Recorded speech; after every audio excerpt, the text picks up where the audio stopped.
Posem un ull en migrants d'altres nacionalitats que fa anys que intenten regularitzar la seva situació.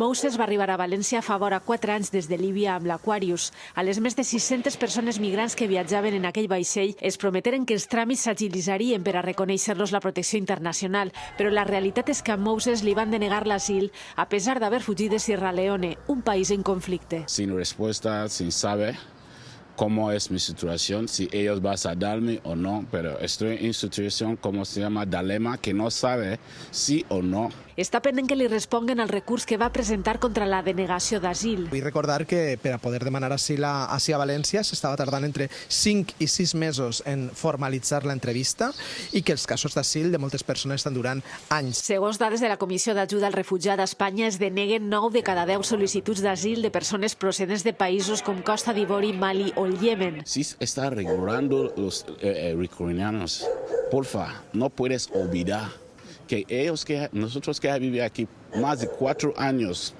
5 años, sin ningún documento. Aquesta voluntat política que sí que vegem en aquest cas i que creguem que és clara, també la demanem en molts altres casos. Moses ens conta que la seva associació de supervivents de l'Aquarius estan recollint roba per a portar-la a la frontera amb Ucraïna i s'ofereixen per acompanyar a les persones refugiades quan arriben ací i ajudar-los a integrar-se.